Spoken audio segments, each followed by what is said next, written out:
Praise God. Good morning po sa inyong lahat. Una sa Panginoon at purihin po ang Panginoon. Nagpapatuloy po tayo in learning the Word of God, strengthening our faith through the Word of God. Dahil ang lahat po ng bagay sa buhay ng mananampalataya ay patungkol sa Panginoon, patungkol sa Kanyang salita. Dito po tayo nag-ooperate, dito po tayo lumalakad at napakahalaga pong parte ng ating buhay na we are filled with the Word, we are filled with the Holy Spirit because the Word Himself, no, is God Himself. So the more that we dig into the Word, the more na nag-aaral tayo, nagsasaliksik tayo ng salita ng Diyos, mas nakikilala natin ang ating Panginoon at patuloy na nagre-reveal siya sa ating mga buhay. At salamat po sa Panginoon dahil patuloy po na ginagamit tayo ng Panginoon upang makapagbahagi ng kanyang salita. So again, my name is Pastora Leanne Esmas and I am here to share with you the Word of God in the book of Ephesians chapter 4 verses 15 to 17. Bago po tayo mag-start, mag-pray po tayo. Amen. Hallelujah. Father, we thank you. We glorify your name. Tunay nga, Panginoon, na yung salita ay mabisa at kumikilos, hallelujah, sa aming mga buhay. Dalangin po namin na ikaw po ang Diyos na magturo, ikaw po ang Diyos na mag-manifest sa aming mga buhay.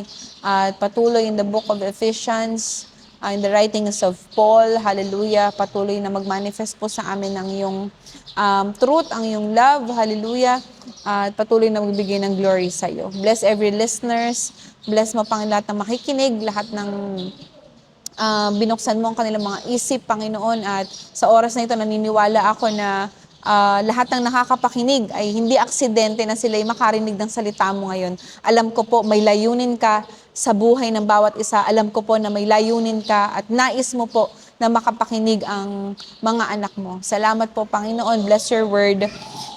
In the mighty name of Jesus we pray. Amen. Hallelujah.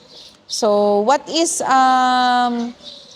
the book of Ephesians po, no, it talks about the word of Paul, no, sa mga taga-Epeso, and in chapter 4 15 to 17, ito po ay patungkol sa pag-grow po ng katotohanan, no, sa ating buhay sa pamamagitan ng pag-ibig. So sabi po sa Ephesians 4 15 to 17, basahin po natin.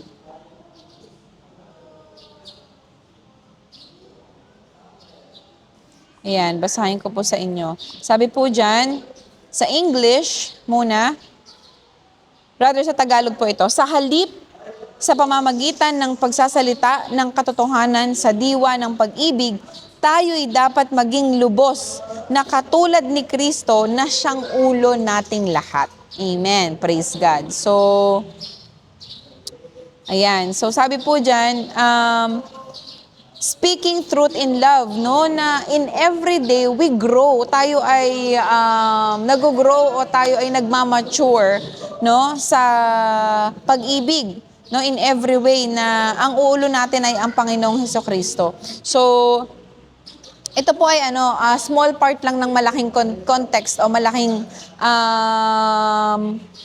verse, no, sa Bible, pero kailangan po natin makita kung ano po yung sinasabi dito na katotohanan sa pag-ibig, no? Speak the truth in love. So it's not just about it's not just about yung, or it's not about physical love or what not, Ang ibig sabihin po nito ay sa tuwing nagsasalita tayo, sa tuwing nagpapahayag tayo about anything, no? Sa ating magkasalita, sa ating day-to-day conversation, meron pong katotohanan yung ating sinasabi. Amen? Kasi if we don't speak the truth, no?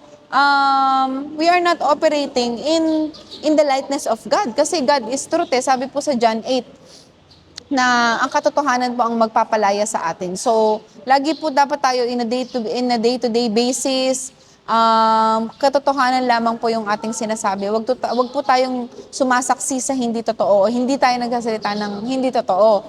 Amen? Dapat meron po tayong katotohanan kasi sa katotohanan ito, nagpapahayag po tayo ng dakilang pag-ibig ng Panginoon. Amen? So, halimbawa po, sa ating mga buhay, no? Sometimes when we answer, when we reason out, minsan nagdadahilan tayo. So, hindi po talaga tayo dapat nagdadahilan. Bagkos, sinasabi po natin yung truth, no? From our experiences, from our lives, no? Yung testimony po natin totoo. Kasi only by then, kapag totoo po, then magiging true po yung ating testimonies. Amen?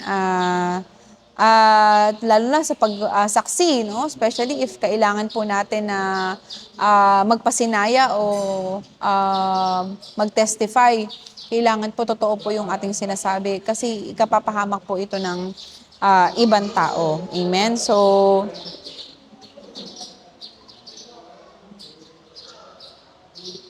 ayan po. So, the love of Ephesians 4. So, kapag naintindihan po natin yung truth sa Ephesians 4, no, yung gospel, makikita po natin na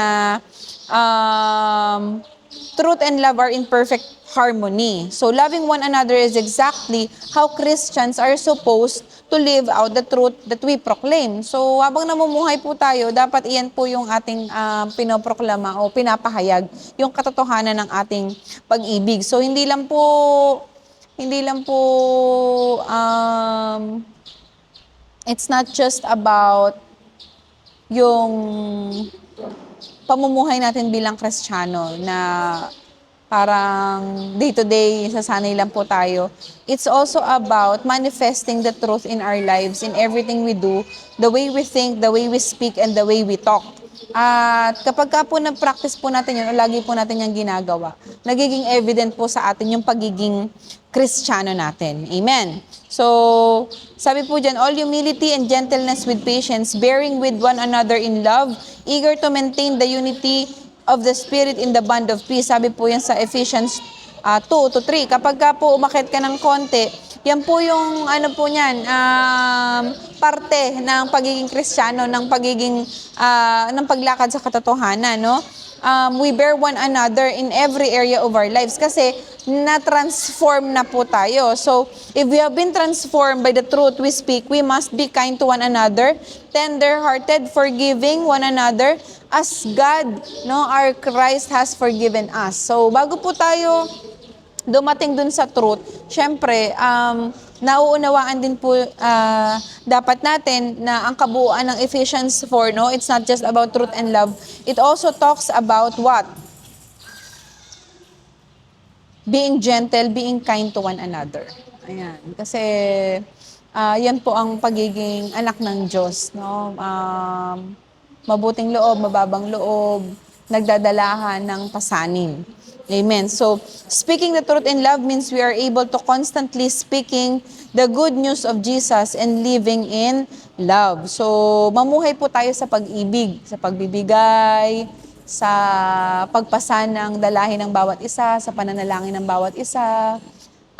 Hindi po tayo Kristiyano na I don't care or wala akong pakialam sa iba, basta ako, okay ako sa pananampalataya ko, basta ako, nagagawa ko yung kailangan kong gawin. Hindi po ganun eh, kasi po kapag kaanak po tayo ng Diyos at totoo tayo na nagmamahal sa Panginoon, we pray for one another, yung burden ng iba, nagiging burden mo din, and sometimes the most that you can do is to pray for them. So do it, pray for them, no? Pangalawa, word of encouragement. No, minsan nangangailangan ng ating mga kapatid sa pananampalataya ng kalakasan sa pamamagitan ng salita ng Diyos. Ayan, ibigay po natin yan kasi sometimes when we are living in this world, no, marami po tayong dinadala. At ang naririnig lang po natin yung ating problema, yung ating sarili, yung ating kailangan, yung ating kabigatan. Yun lang po yung ating naiisip at naririnig. But if we receive word of encouragement from the others, word of God, word of encouragement, napapalitan yung naiisip mo na negative ng magaganda at tamang bagay. Yan po yung word of encouragement na tinatanggap po natin. So dapat tayo po ay magbigay. Ibigay po natin yung word of encouragement na yan. Lagi po tayong magbahagi ng word of God. Kasi yan po ang truth. Ang salita ng Diyos, yan lang po ang totoo. Yan po ay totoo. Amen. So the more that we speak of the truth, then we can display and we can show na ang Diyos po ay mabuti at tapat sa atin. Yung katotohanan nag-overflow po sa pamamagitan ng salita ng Diyos and out of love. Amen. So patuloy po tayo na lumakad sa katotohanan, isalita ang katotohanan, no? So, paano po natin yan maibabahagi? Paano po tayo makakalakad sa katotohanan? Una, participate in Bible study. Ano po tayo, maging parte po tayo ng mga gawain, no? Ang mga gawain po ay nandyan upang palakasin ang ating spiritual na buhay. Amen? So, yung prayer meeting, huwag katamaran. Yung mga training, seminars, huwag katamaran. Lalo na Sunday service, which has, worship, fellowship, and word, huwag katamaran. Bakit lahat ng iyan ay kailangan ng isang Kristiyano para tayo ay lumago, para tayo ay maging rooted or maging malalim ang ating mga pananampalataya upang dumating man ang mga pagsubok, hindi tayo basta mabunot kasi rooted tayo. Amen? At malalim ang ating pinagkukunan. So participate in all this Bible study that will strengthen your faith. Pangalawa, sing song, hymns, and spiritual songs with one another. So, yun nga po yung fellowship, kasi hindi lahat ng pagkakataon, pag nasa trabaho ka, pag nasa school ka, kapag ka nasa iba't ibang lugar ka, hindi lahat, makaka-fellowship mo. So, this place, this church is the best place where you can worship all together with the ones na talagang kabalahibo mo o kapananampalataya mo. So, patuloy lang po tayong mag-join or maging parte ng mga gawain na ito. No? Put our arm around a brother or sister and reassure them that they are loved by God. Sometimes, napakasarap na yakapin mo ang iyong kapatid sa pananampalataya. Mas mainam po babae sa babae, lalaki sa lalaki, para wala po tayong mga malis. No? So, encourage one another, yakapin mo yung kapatid mo sa pananampalataya, remind them na mahal ka ng Diyos, may plano ang Diyos sa'yo, may nananalangin sa'yo, hindi ka pababayaan ng Panginoon, love ka ng Lord. No? So, assure them that we are always there for them. All the more ang Panginoon. Hindi po nawawala ang presensya ng Panginoon. So, patuloy po tayo mag-speak ng truth in love. Amen. At ang Diyos po ang sentro natin, ang ating Panginoon ang ating sentro. And let the truth be used in building up one another. Amen. And give grace to those who hear. Sabi din po yan sa Ephesians 4:29. So, patuloy lang po tayo sa diwa ng katotohanan, ang katotohanan na magpapalaya sa atin sa lahat ng uri ng kasinungalingan ng kaaway, mga bagay na tinatanim ng kaaway sa atin. Only the Word of God and only the truth will set us free. And once we are free indeed. Totoong pinalalata ng Panginoon.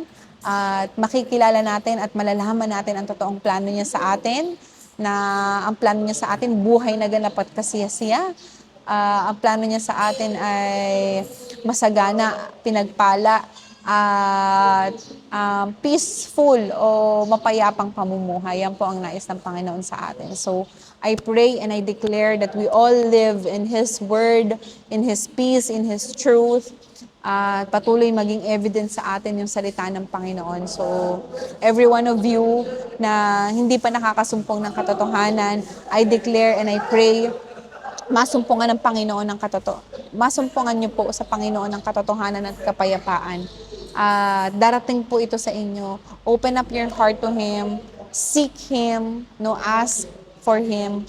At ang Panginoon po ay gracious sa Kanyang presensya. Salamat po. To God be the glory. We thank you, Lord. We praise you, Lord. We lift up everything to you. In the mighty name of Jesus, we pray. Amen. Thank you po. God bless you all. Happy New Year, guys! Ikaw ba'y napagpala ng gawain ito? Kung kayo napagpala, please i-like niyo po ang Vessel of Joy online page sa Facebook at mag-subscribe sa Vessel of Joy online devotion sa YouTube. Yun lamang po and have a blessed day ahead and God bless you. Bye!